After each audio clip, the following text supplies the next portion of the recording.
don't earn halal, and your income is haram, unlawful, it's filthy, it's inappropriate, it's unlawful, then that has a negative impact on your spirituality, your worship of Allah. You won't find that peace, that tranquility, that devotion in your salah.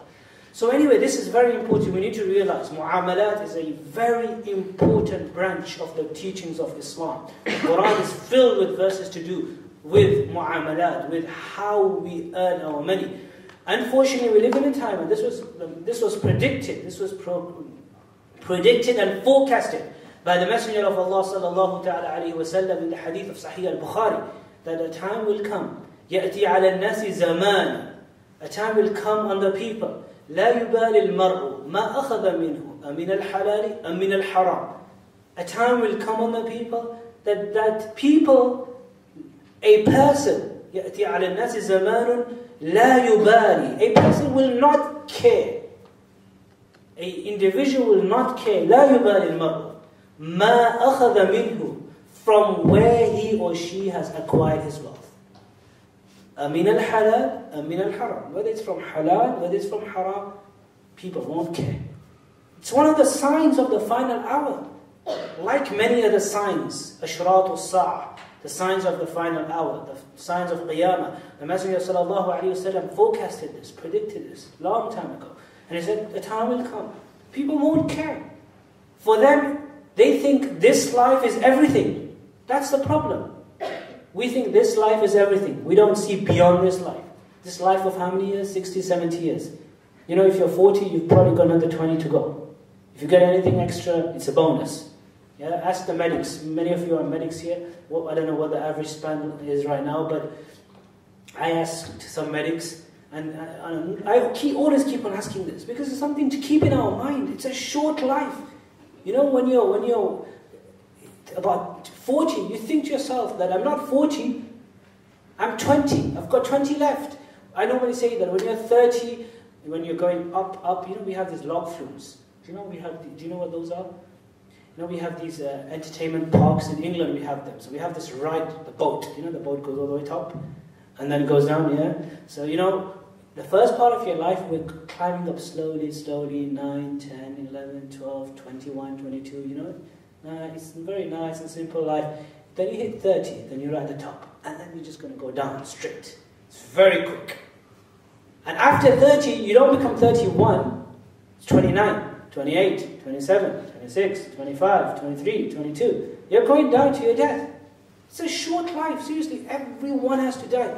This is what a believer distinguishes a believer from a non-believer. We need to realize, we need to put this in our head, that death is inevitable.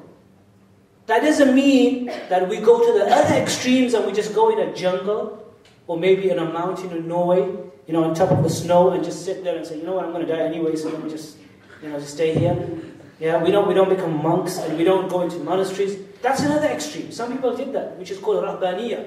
Allah tells us in the Quran, but we don't have that in Islam, rahbaniyah. But on the other hand, we don't become extreme in terms of thinking that this dunya is always going to remain and we will live here forever.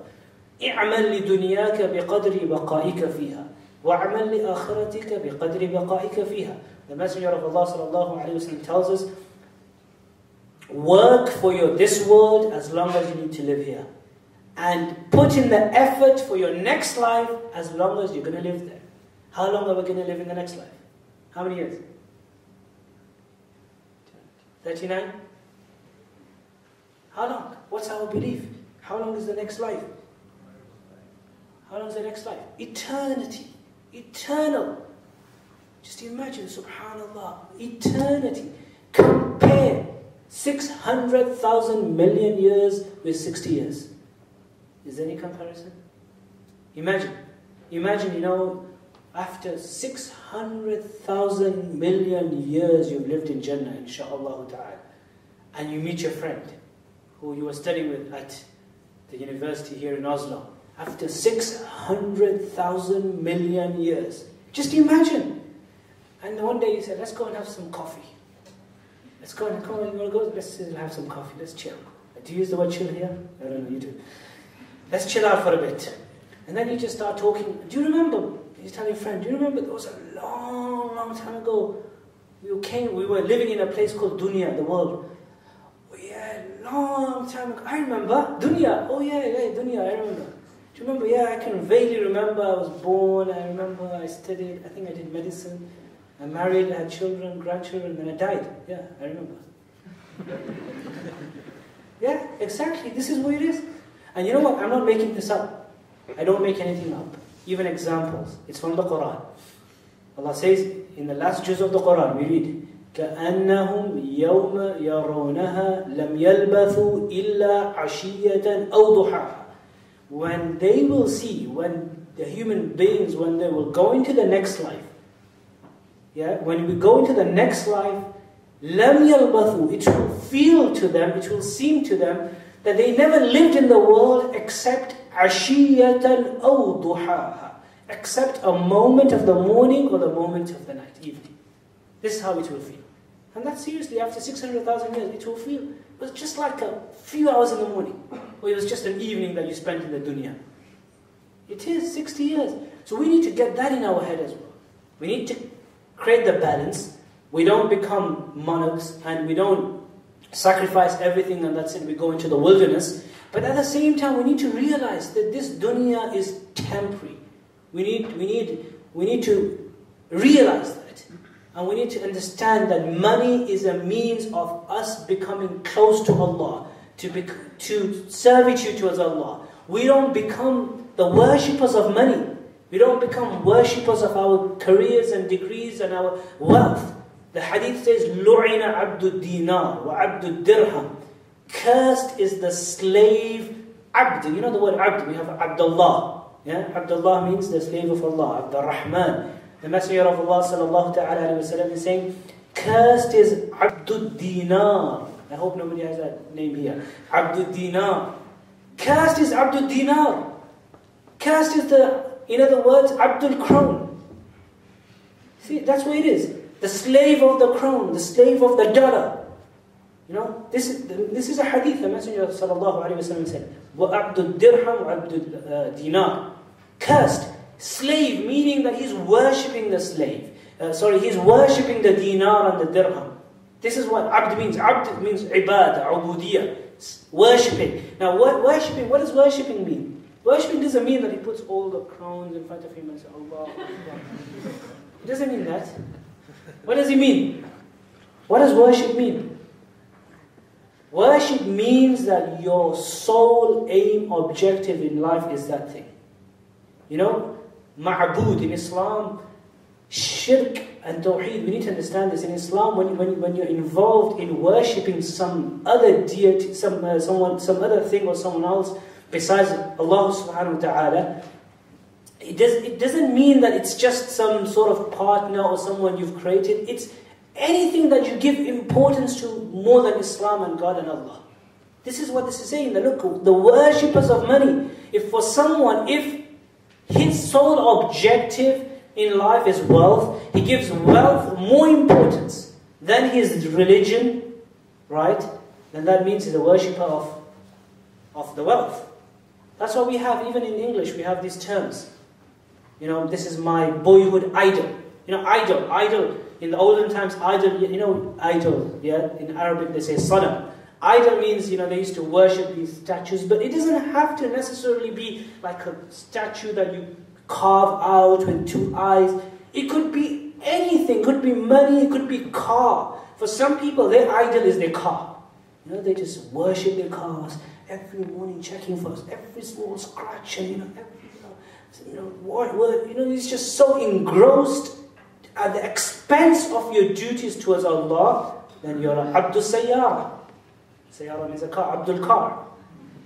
You know, there's in England, in my street actually, there's his brother, his name is Abdul, and he has a business, car tires, yeah, so he's got massive Abdul tires.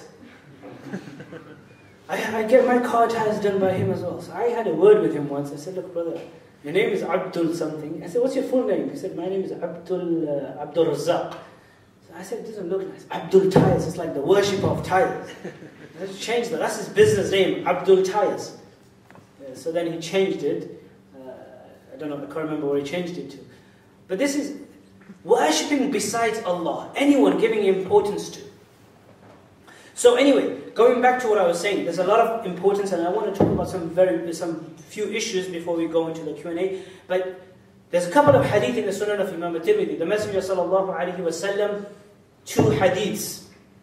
Alright, these are both sound hadith. He said, التاجر الصدوق الأمين مع النبيين والصديقين والشهداء والصالحين. Another hadith, التجار يحشرون يوم القيامة فجارا إلا من اتقى وبر وصدق. Why I'm saying this right now, because is that what I've just said to you just now, that we need to give importance to Islam, religion, and realize that we're here for a very short period of time. That doesn't mean that we start thinking to ourselves that, okay, how much time does it take for me to pray my Fajr, Dhuhr, Asr, Maghrib, Isha, Quran, and if you add all that up, it's like 2 hours out of 24 hours.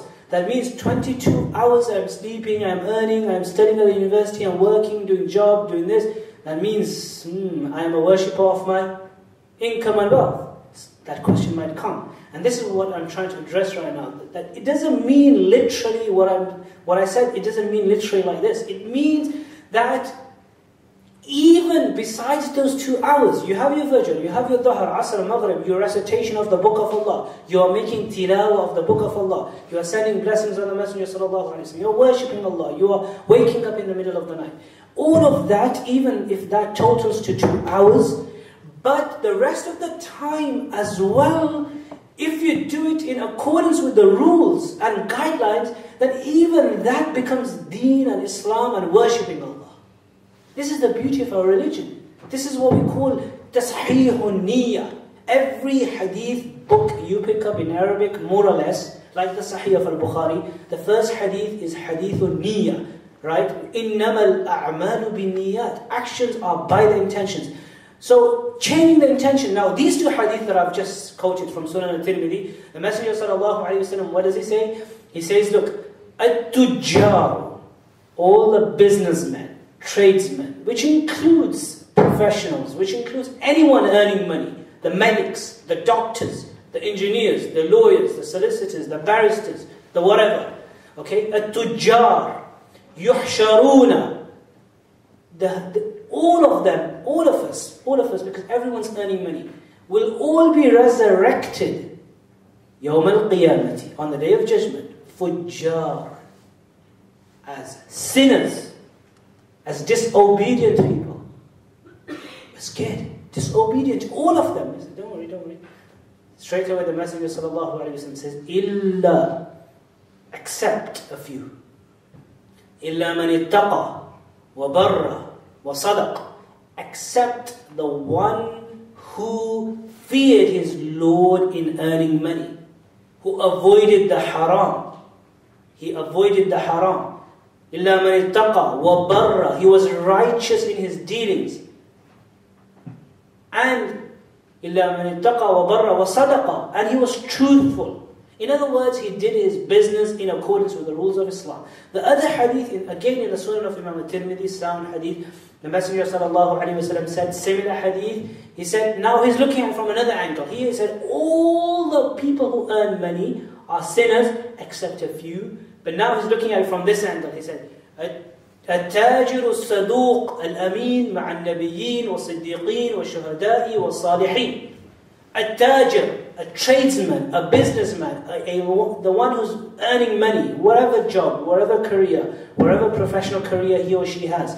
التاجر الصدوق, who is truthful with Allah, with people. Al-Amin, trustworthy. Again, meaning she carries out his or her dealings in accordance with the rules of Islam. التاجر الصدوق الأمين. What's the reward? مع النبيين. Look at the reward. They will be with the prophets in the next life. Imagine. مع النبيين. If they are good tradesmen, good professionals, they do it in accordance with the Islamic rules, according to the textbook, they will be with the Anbiya, was-Siddiqeen, with the truthful people, was-Shuhada, with the martyrs, was-Salihin, and with the righteous people. Just imagine. In other words, you know, this is actually very scary because in other words, you have two categories here. You have two categories. Either in this category or this category. There's no middle category. This is what these